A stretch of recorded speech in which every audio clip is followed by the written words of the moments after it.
Hello प्यारे बच्चों, कैसे हो आप सब ठीक हैं? उम्मीद है सबकी तैयारी बढ़िया चल रही होगी तरीके से। ठीक, बढ़िया। तो आज की क्लास में हम लेटर ऑफ ऑर्डर के बारे में करेंगे। जैसा कि आप हेडिंग में भी देख पा रहे हैं ऊपर, लेटर ऑफ ऑर्डर। तो उसका फॉर्मेट करेंगे कंप्लीट तरीके से कि हमने कैसे कैसे उसको करना है। फॉर्मेट आपका एक ही रहेगा, चाहे जो मर्जी आपका लेटर ऑफ ऑर्डर से रिगार्डिंग कोई भी आपका एग्जाम में आए तो फॉर्मेट आपको यही फॉलो करना है। तो इसमें सबसे पहले हम करेंगे sender address, SENDER, sender's address. अगर आप स्कूल की तरफ से कोई आइटम या कुछ बुक्स या स्पोर्ट्स इक्विपमेंट कुछ भी आप मंगवा रहे हैं तो यहाँ पर आप स्कूल का एड्रेस डालिए। अगर आप अपनी तरफ से घर की तरफ से मंगवा रहे हैं तो आप घर का एड्रेस डालिए। ये आपका 3 लाइन से आपका ज़्यादा नहीं हो, 3 लाइनों में आपका ये आ जाना चाहिए कंप्लीट। 3 लाइन से ज़्यादा आपने करना नहीं है। और ये सेंडर्स एड्रेस क्या होता है, ये भी आपको जो आपका क्वेश्चन आएगा पेपर में उसमें आपको लिखा मिलेगा आपका नाम, you are Amandeep, your address is this. तो उस तरह से आपको कंप्लीट इसमें लिखा मिलेगा। आप अपनी तरफ से भी लिखने की इसकी ज़रूरत नहीं है। अगर आपको पेपर में नहीं मिलता है तो तब आप XYZ करके उसमें कुछ भी अपना एड्रेस में डालिए, लेकिन आप अपना रियल एड्रेस में नहीं डालेंगे। रियल एड्रेस नहीं डालना है, XYZ करके या कोई भी आपने एड्रेस इस तरह से डालना है। मोस्टली तो आपको पेपर में ये मिलेगा क्वेश्चन के अंदर जो एड्रेस आपको डालना होता है, अपना एड्रेस यहाँ पर। उसके बाद एक लाइन इसमें ब्लैंक छोड़ेंगे, 1 लाइन ब्लैंक, BLAN के ब्लैंक। और उसके बाद लिखेंगे यहाँ पर डेट, यहाँ पर आपने डेट डालनी है। फिर एक line blank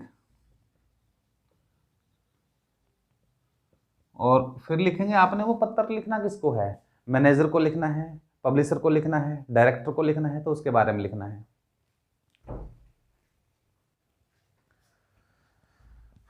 the manager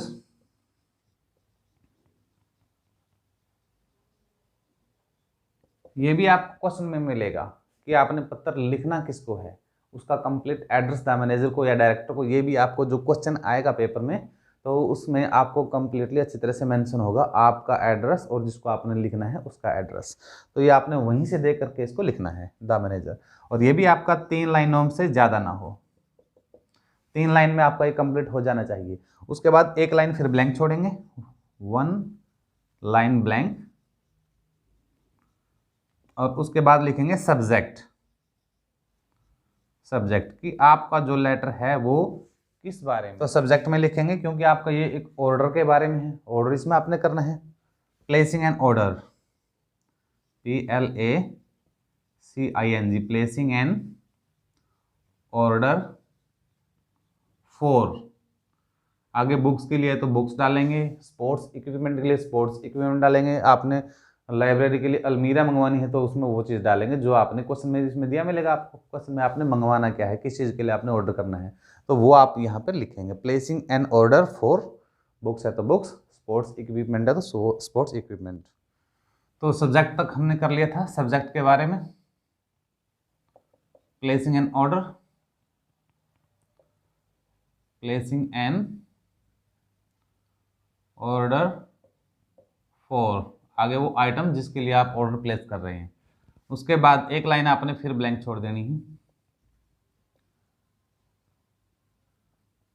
1 line blank. फिर लिखेंगे सर, अगर आपको पता है मैनेजर डायरेक्टर, अगर क्वेश्चन में मेंशन किया है मेल या फीमेल के बारे में कि वो मेल है या फीमेल है, तो अगर मेल है तो सर, अगर फीमेल है तो मैडम। अगर आपको नहीं पता है तो सर ऑब्लिक मैडम। तो यहाँ पर सबसे पहले आपने थैंक यू लिखना है क्योंकि आप ऑर्डर करने से पहले आपने इंक्वायरी के लिए लिखा होगा उन्हें, और इंक्वायरी जब उन्होंने आपको इंक्वायरी का जवाब दिया तभी तो आप ऑर्डर करते हैं। ऑर्डर करने से पहले इंक्वायरी की जाती है। आपने पहले मैनेजर से इंक्वायरी की होगी, उसके बाद आपने उसमें ऑर्डर दिया होगा। तो उसके लिए पहले जो इंक्वायरी उन्होंने आपके पास भेजी है, आप वो जो जानकारी आपने उनसे ली है उसके लिए आप थैंक यू बोलोगे। तो यहाँ पर लिखोगे thank you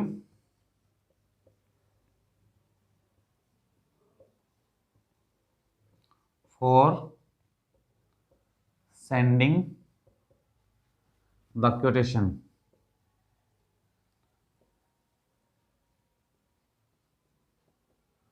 for sending the quotation, इसमें आप ओ कीजिए क्वोटेशन, QUOTATION क्वोटेशन।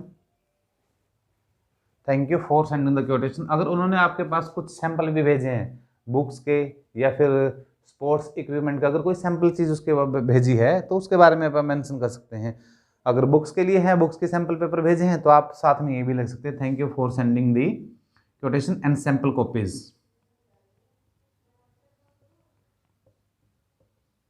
सैंपल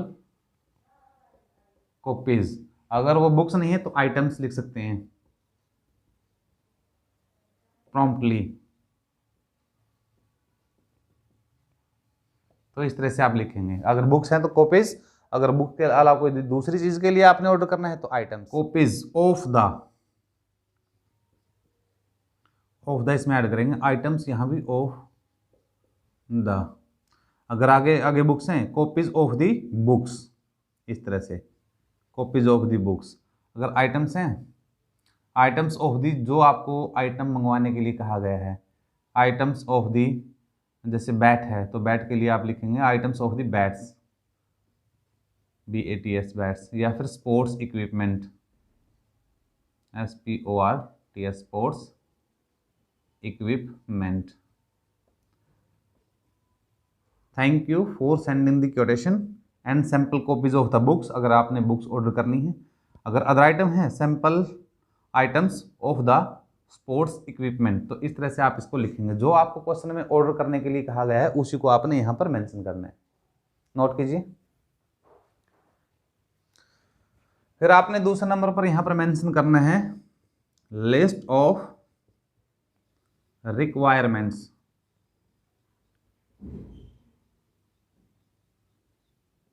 जो जो चीज़ें आपको ऑर्डर करनी है, जो जो चीज़ें आपने मंगवानी है, बुक्स हैं तो किस तरह कितनी प्रकार की बुक्स आपने मंगवानी है, स्पोर्ट्स के इक्विपमेंट है तो स्पोर्ट्स के इक्विपमेंट किस तरह से मंगवाने हैं, अलमीरा है कितने बाई साइज की किस तरह से आपको मंगवानी है।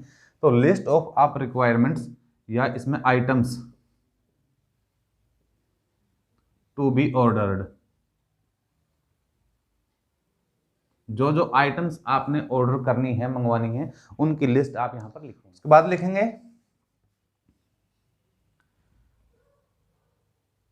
Date of delivery.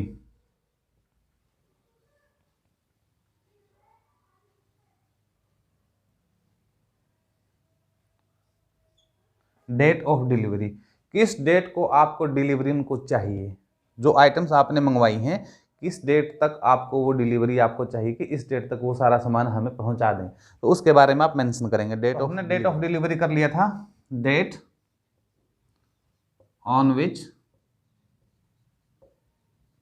Delivery is required, delivery is required.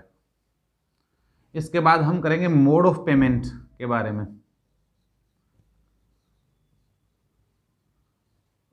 आप पेमेंट किस तरह से करेंगे, मनी ऑर्डर के द्वारा करेंगे, ऑनलाइन करेंगे, चेक भेजेंगे, ड्राफ्ट भेजेंगे, किस तरीके से आपने पेमेंट करनी है उसके बारे में आप मेंशन करेंगे, मोड ऑफ पेमेंट के बारे में।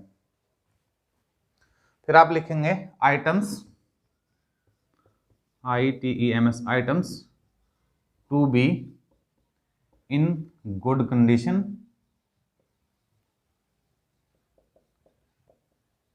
And as per requirement.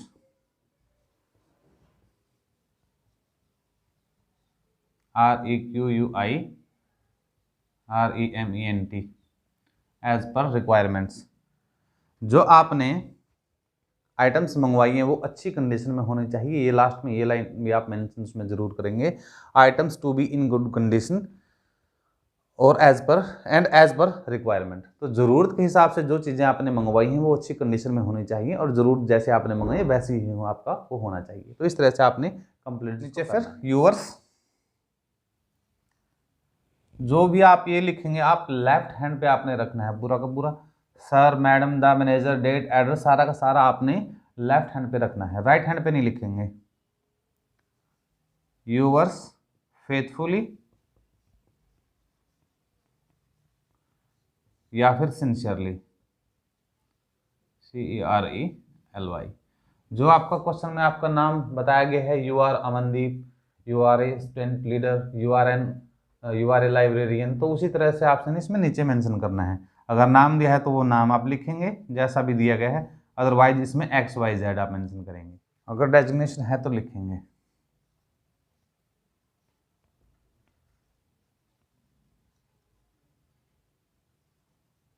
अगर स्टूडेंट लीडर या लाइब्रेरियन अगर कुछ भी आपके पद के बारे में बताया गया तो यहाँ पर आपने डेजिग्नेशन में यहाँ आपने लिखना है, अदरवाइज आपने इतना ही छोड़ देना है इसको। तो इस तरह से आपका कंप्लीट जो है लेटर का फॉर्मेट ये रहेगा, letter of order. Letter of inquiry के बारे में हम पहले ही कर चुके हैं, अगर आपने वो नहीं देखा है तो वीडियो का लिंक आपको डिस्क्रिप्शन में मिल जाएगा, या फिर एंड स्क्रीन पे भी वीडियो के लास्ट में भी आपको उसका लिंक मिल जाएगा, तो आप उसको भी अच्छे तरीके से चेक कर लीजिए। 10वीं में आपके सेकंड टर्म में 2 ही प्रकार के लेटर आने वाले हैं, letter of inquiry and letter of order. तो दोनों को आपने अच्छे तरीके से इसमें करना है, और लेटर से ज़्यादा आसान कुछ नहीं आता है। लेटर का जो पूरा का पूरा आपके कीवर्ड्स हैं, फॉर्मेट है, आपको फॉर्मेट का पता होना चाहिए। पूरा का पूरा आपको क्वेश्चन के अंदर मिल जाता है कि कैसे आपने लिखना होता है, क्योंकि आपका एड्रेस जिसको भेजना है उसका एड्रेस, क्या आपने चीज़ें मंगवानी है, वो सारी बातें इसमें क्वेश्चन में मेंशन होती हैं। आपको बस देख के उसको तरीके से अरेंज करना होता है। तो इससे अपनी तरफ से 1 2 3 से ज़्यादा सेंटेंस आपको ऐड नहीं करने पड़ेंगे, तो लेटर राइटिंग ज़्यादा आसान होता है। इसको अच्छे से प्रिपेयर कीजिए। उसके बाद एनालिटिकल पैराग्राफ पे जाइए। आप एनालिटिकल पैराग्राफ भी करना है, और पेपर में आपको जैसा कि सैम्पल पेपर में भी दिया गया है, आपको ऑप्शन दिया गया है लेटर राइटिंग और एनालिटिकल पैराग्राफ में, दोनों में से कोई एक करना है। आप लेटर राइटिंग को ज़्यादा इसमें प्रेफरेंस दे सकते हैं, क्योंकि ये ज़्यादा आसान पड़ता है। इसको अच्छे तरीके से आप प्रिपेयर कीजिए। लेकिन मैं ये नहीं कहता कि आपको एनालिटिकल पैराग्राफ करना नहीं है, पहले इसको अच्छे से प्रिपेयर कीजिए, उसके बाद एनालिटिकल पैराग्राफ पे आप करेंगे। तो आज की क्लास में बस इतना ही। मिलते हैं नेक्स्ट क्लास में किसी और टॉपिक के साथ। तब तक के लिए थैंक यू, गुड बाय।